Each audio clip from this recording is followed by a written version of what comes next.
Okay, so I got kind of a different adventure today. I'm going to pick up a snowmobile. We're going to harvest some of its organs, namely the track, and we're going to start building a track sled to pull my ice fishing gear.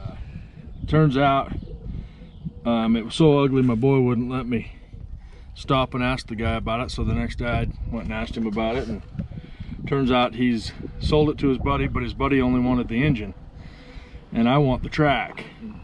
Hope you enjoy the adventure here. It's going to take a few weeks or months for me to get this build going, but we'll try to document it along the way and hope you gain something from it. I know I will, because I'm absolutely clueless about what I'm going to do. So I posted it on Facebook earlier and asked the guys what they thought at the Track Sled Builds of the North site, and they told me with a paint job like that, it's going to be a chick magnet. I'm going to have to beat them off with a big stick, but so it's pretty bad.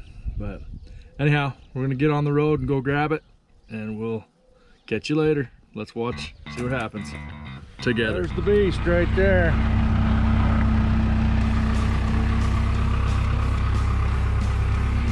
Oh yeah. Nice.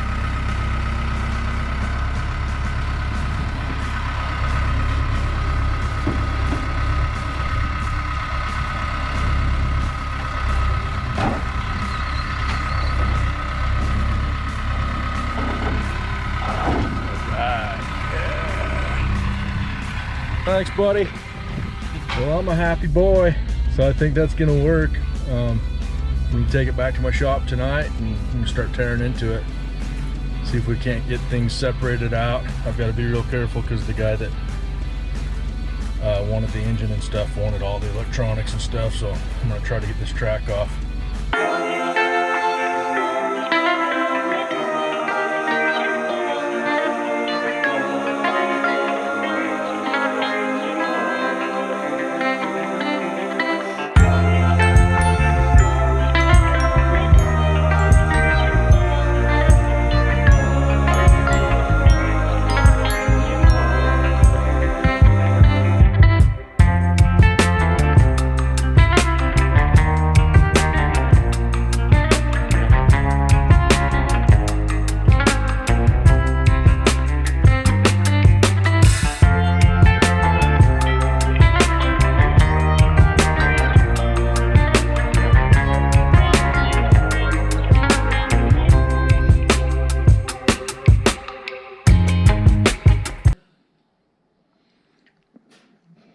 Got her pulled apart.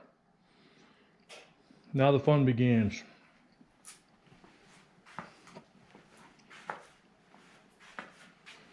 Looks like a good one. Well, now it's time to go search for an engine and pay attention to some details on how to hook the engine up to this system here. I went ahead and rehooked up this chain attachment here. And this is where the old clutch pulley was.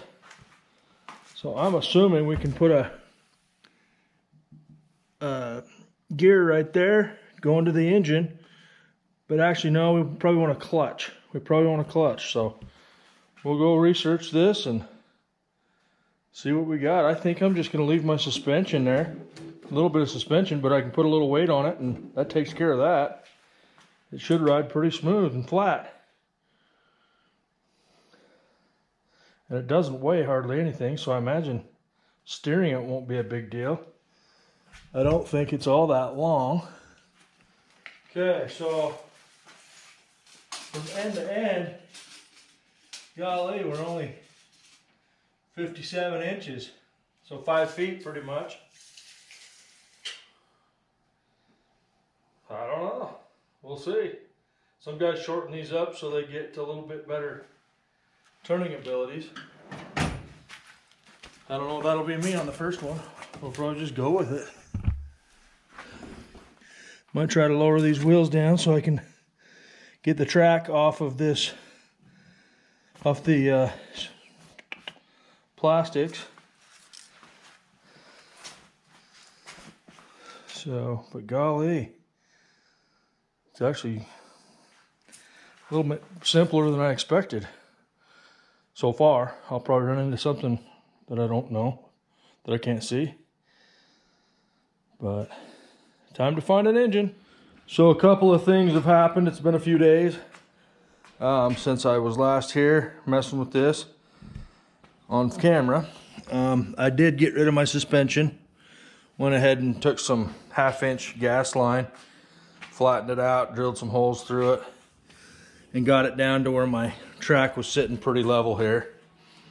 And I just decided I didn't want it to be springy like it was. So then I found a motor for it the other day. This is a Honda, what is it, 20 horsepower Honda.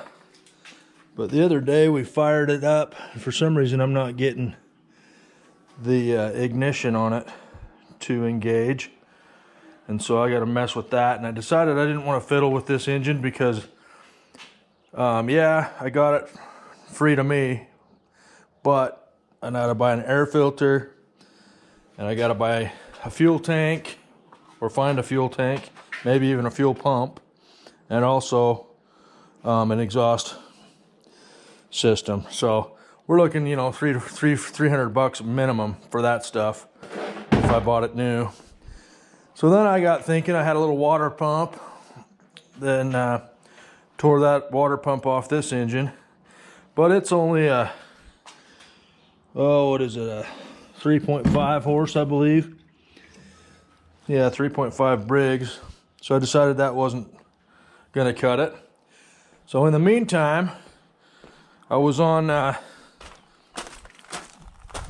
Facebook the other day, and famous Amos Wheeler on the track Sleds of the North posted a coupon for somebody. And the coupon was for this Predator 212 from Harbor Freight for 99 bucks. Well, it just so happens I had $100 in my wallet and thought, you know what, I'm gonna go get that. And so I did.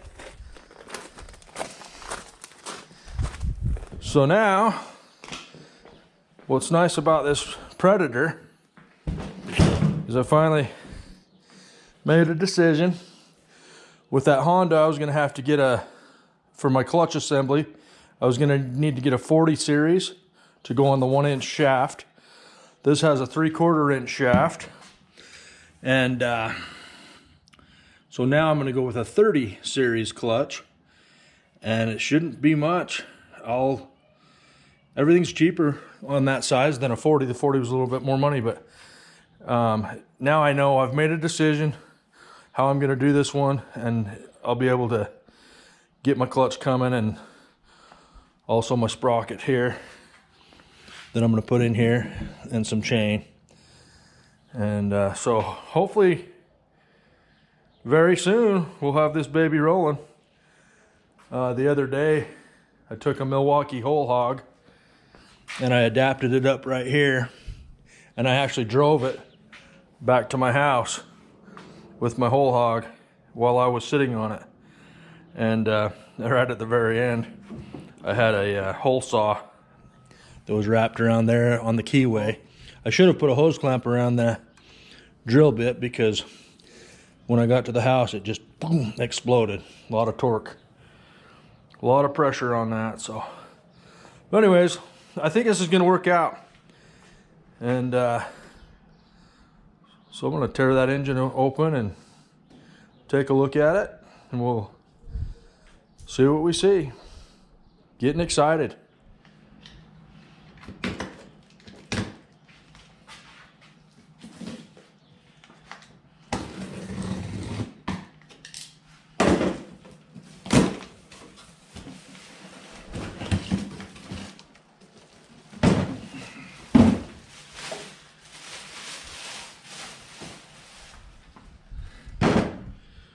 Now, ain't she pretty? Ain't she pretty? Before use, fill gas and add oil below. So definitely don't want to fire it up without either one of those. Comes with a keyway they provide. That's nice. I wasn't expecting that. Thank you, Wuhan. Nice on-off switch there. Pull start.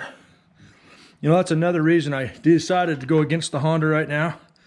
And with that electric start not working, I didn't want to be stranded out in the middle of nowhere where I like to spend most of my time without a way to start the engine manually. So if I ever do use the Honda, I'm gonna have both. That's a little sticky, but we're gonna eliminate that, of course. In fact, that won't even be hooked up, because we will go in here and hook in our throttle cable. Not too bad for 100 pesos. Not too bad. The guy asked me if I wanted the warranty for a couple of years. $49.95. No thank you, sir. For that kind of money, we'll just decide to buy a new one. But I'm thinking I'm just going to try to sell this unit unless I fall in love with it. But once I get this thing built, I don't see why you couldn't find somebody that was interested in it once they see it, what it can do. Because I have seen my buddies, Happy Hebers, and he's pulling 1,000 pounds with his, with same engine basically. Now to make them motor mount and buy my parts and pieces. Dummy me. This is the main shaft going up to the jack shaft here. When I was tearing the snowmobile apart, I should have just left that all alone, but I didn't.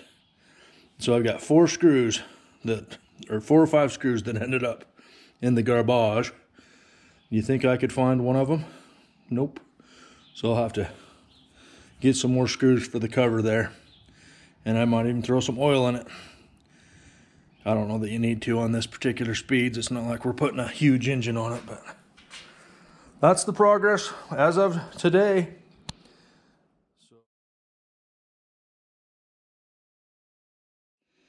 Okay guys, another day in the shop. I wanted to kind of touch base with you and let you know what we're doing. I just pulled this gear mechanism here with these pulleys. They go from the bottom of the track up to the jack shaft. The jack shaft is the one on top here. The reason I did that is because right here on this jack shaft, I'm putting the motor over here with my clutch, and there's going to be a chain coming right here to a sprocket, a new sprocket I've purchased, and I had to get that sprocket on.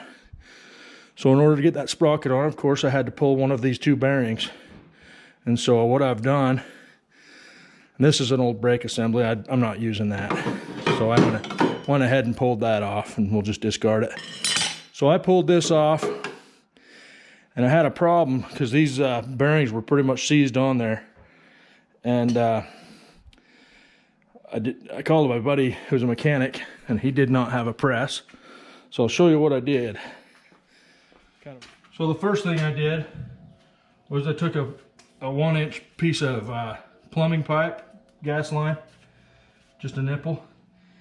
I slid it over this pipe here, and I took my sledge and I just smacked it a few times. Just boom, boom, boom. Not too much, but that just brought the bearing down and basically loosened it for me.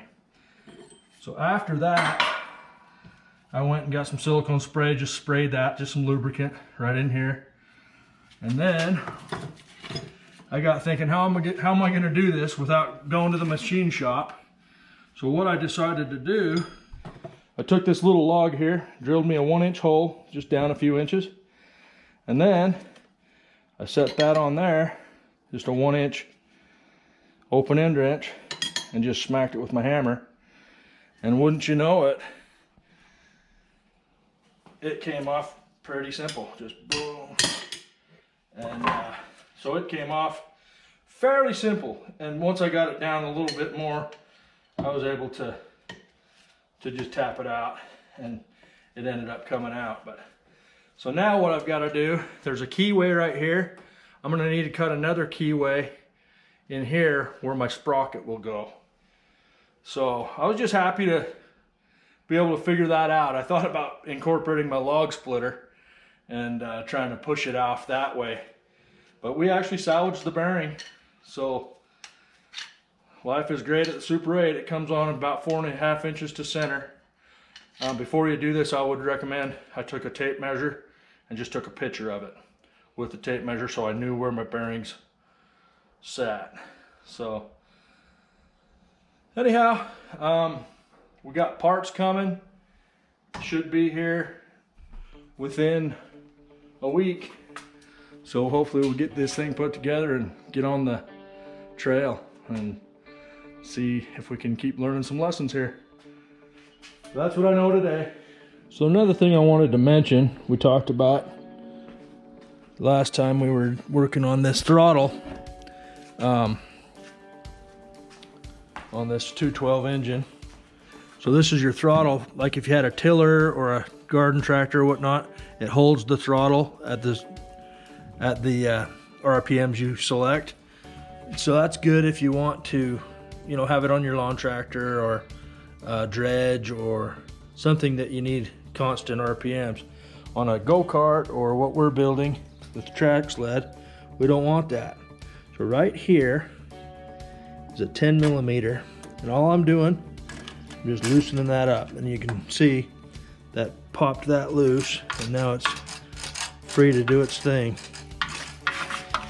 It automatically returns to low throttle.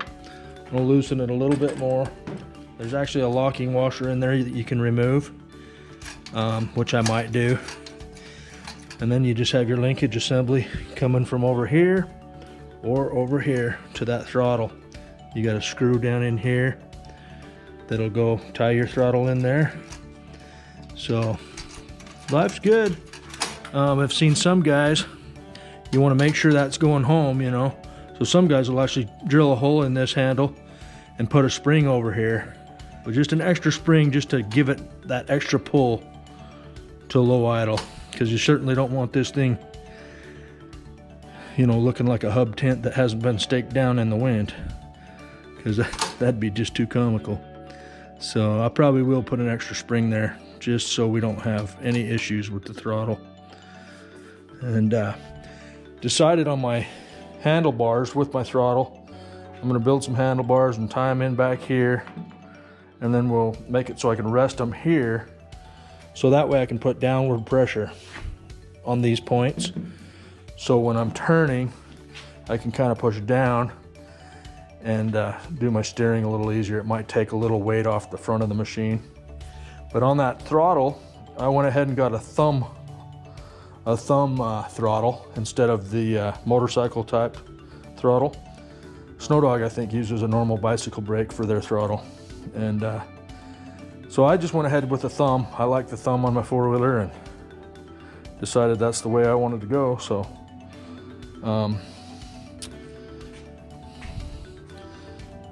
we'll see what happens, but I just wanted to point that throttle out there, that nut, to loosen things up.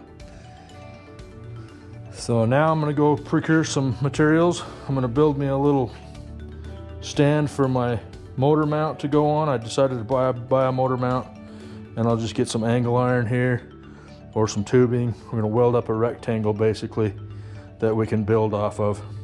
Maybe have some attachment points on the sled itself. Just might have to rebuild this back piece a little bit. Got a little bit of, some of the rivets have popped out. Not a big deal. I think this is pretty stout here, so I probably will just put my hitch right off of there, and we'll go from there. Well, I think I'm gonna call it for this part of the video. I'm gonna go ahead and edit this one out, and we'll look for the next one to come up in the next couple of weeks, hopefully. So thanks for coming along. We'll catch you hopefully pretty soon.